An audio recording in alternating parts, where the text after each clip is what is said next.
ಎಲ್ರಿಗೂ ನಮಸ್ಕಾರ. ನಾನಿವತ್ತು ನೆಟ್ಟಿಗೆರೆ ಹತ್ರ ಇರೋ ಆಂಜನೇಯ ಟೆಂಪಲ್ಗೆ ಬಂದಿದ್ದೀನಿ.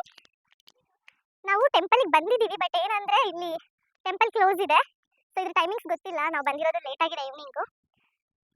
ಆಂಜನೇಯ ಎಲ್ರಿಗೂ ಒಳ್ಳೇದು ಮಾಡಪ್ಪ ಅಂತ ಕೇಳ್ಕೊತೀನಿ. ಸೊ ಸಕ್ಕತ್ತಾಗಿದೆ ಈ ಪ್ಲೇಸ್ ಅಂತೂ. ಯಾರಾದ್ರೂ ಈ ಟೆಂಪಲ್ಗೆ ಬರೋರಿದ್ರೆ ಬರ್ಬೋದು ನೋಡಿ. ಫೋಟೋ ಶೂಟ್ಗೆಲ್ಲ ಚೆನ್ನಾಗಿದೆ. ಹಿಲ್ ಸೆಕ್ಷನ್ಸ್ ಇದೆ. ಈ ತರ ಒಂದು ಮಂಟಪ ಇದೆ. ಆ ಕಡೆ ಹೋದ್ರೆ ಇನ್ನೂ ಒಳ್ಳೊಳ್ಳೆ ಪ್ಲೇಸಸ್ಗಳಿದೆ. ನಾವು ಸುಮ್ಮನೆ ಬೇರೆ ಪ್ಲಾನಲ್ಲಿ ಇದ್ವಿ, ಇವತ್ತು ಒಂದು ವಿಸಿಟ್ ಕೊಡೋಣ ಇಲ್ಲಿ ಟೆಂಪಲ್ ಇದೆಯಲ್ಲ ಅಂತ ಬಂದ್ವಿ. ನಾವು ಇಲ್ಲಿ ಒಂದಿಷ್ಟು ಫೋಟೋ ಶೂಟ್ಗಳನ್ನ ಮಾಡಿದ್ವಿ ಸುಮ್ಮನೆ ರ್ಯಾಂಡಮ್ ಆಗಿ. ಬ್ಯೂಟಿಫುಲ್ ಆಗಿದೆ ಪ್ಲೇಸು.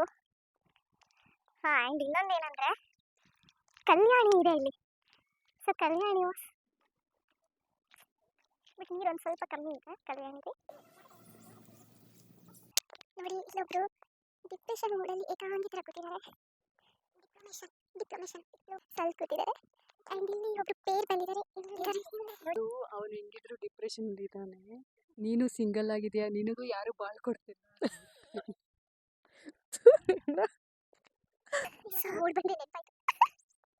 ತಂಗಿ ಅಲ್ಲಿ ಹಿಂದೆ ಕಾಣಿಸ್ತಿದ್ಯಾ, ಇಬ್ರು ಪೇರ್ ಬಂದಿದ್ದಾರೆ. ಈ ಥರ ಎಲ್ಲ ಬಂದು ಪಾಪ ಡಿಸೆಂಟ್ ಆಗಿದ್ದಾರೆ. ಆ್ಯಂಡ್ ಇನ್ನೊಂದೇನೆಂದರೆ ಬಿಯರ್ ಬಾಟಲ್ಸ್ಗಳು, ವಾಟರ್ ಬಾಟಲ್ಸು, ಪ್ಲಾಸ್ಟಿಕ್ಸ್ ಎಲ್ಲ ತುಂಬ ನೇಚರ್ನ ಹಾಳು ಮಾಡಿದ್ದಾರೆ ಇಲ್ಲಿಲ್ಲ ಎಸ್ದು. ಸೊ ಅದನ್ನ ನೋಡಿದ್ರೆ ಬೇಜಾರಾಗ್ತದೆ. ನೋಡಿ ಇಲ್ಲೇನೋ ಡ್ರಿಂಕ್ ಪ್ಯಾಕೆಟ್ಸ್ ಎಲ್ಲ ಏನೇನೋ ಇದೆ. ಸೊ ಯಾವತ್ತು ಯಾವುದೇ ಒಂದು ಪ್ಲೇಸಿಗೆ ಹೋದಾಗ ಈ ಥರ ಎಲ್ಲ ಗಲೀಜು ಮಾಡಬೇಡಿ, ಕೊಳಕು ಮಾಡಬೇಡಿ. ಏನಂತೀರಾ ಸ್ವಾತಿ ಅವರೇ? ನಮ್ಮ ಥರ ನೀಟಾಗಿದೆ ಅಂತ ನಾವು ನೋಡಿ ಎಷ್ಟು ನೀಟಾಗಿ ರೆಡಿ ಆಗ್ಬೋದು. ಅದೇ ಥರ ಸೌಂದರ್ಯನೂ ಕಾಪಾಡ್ಕೊಂಡು. ಕರೆಕ್ಟು. ನೀವಷ್ಟೇ ನೀಟಾಗಿ ರೆಡಿ ಆಗೋದಲ್ಲ, ಬಂದಿರೋ ಪ್ಲೇಸಸ್ನು ನೀಟಾಗಿ ಇಟ್ಬಿಟ್ಟು ಹೋಗಿ, ಗಲೀಜು ಮಾಡಬೇಡಿ. ಇಷ್ಟು ಹೇಳಕ್ಕೆ ಇಷ್ಟಪಡ್ತೀನಿ ಫ್ರೆಂಡ್ಸ್. ಅಷ್ಟೇ.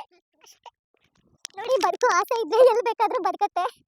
ಇಲ್ಲಿ ಗುಡ್ಡದಲ್ಲಿ ನಿತ್ಯ ಪುಷ್ಪ ಗಿಡ ಇದೆ. ಸೊ ಅದು ತುಂಬ ಮೆಡಿಸನ್ಗೆ ಹೆಲ್ಪ್ ಆಗುವಂಥ ಗಿಡ ಇಲ್ಲಿ ಬೆಳೆದಿದೆ. ಸೊ ಹೇಗೆ ಬೆಳೆದಿದೆ ಏನೂ ಗೊತ್ತಿಲ್ಲ. ಒಟ್ಟಿನಲ್ಲಿ ಇಂಥ ಕಾಡಲ್ಲೂ ಕೂಡ ಒಂದೊಳ್ಳೆ ಗಿಡ ಬೆಳೆದಿದೆ ನೋಡಿ. ನಾನು ಪ್ಲೇಸಸ್ನ ಇನ್ನೂ ಚೆನ್ನಾಗಿ ಎಕ್ಸ್ಪ್ಲೋರ್ ಮಾಡ್ಬೋದಿತ್ತು. ಬಿಕಾಸ್ ನಾವು ಬಂದಿರೋ ಟೈಮಿಂಗ್ಸು ರಾಂಗ್ ಇದೆ. ಆ್ಯಂಡ್ ನೋ ಪ್ಲಾನಿಂಗ್ಸಲ್ಲಿ ಬಂದ್ವಿ ನಾವು. ನಾನು ಬ್ಲಾಗ್ಸ್ ಮಾಡುವಂಥ ಒಂದು ಐಡಿಯಾದಲ್ಲಿ ಬಂದಿಲ್ಲ. ಸುಮ್ಮನೆ ನಾರ್ಮಲಾಗಿ ನಾವು ರ್ಯಾಂಡಮ್ ಆಗಿ ಬಂದ್ವಿ ಈ ಕಡೆ. ಸೊ ಮಾಡೋಣ ಒಂದು ಬ್ಲಾಗು, ಮಿನಿ ಬ್ಲಾಗ್ ಅಂದ್ಕೊಂಡು ಟ್ರೈ ಮಾಡಿದೆ.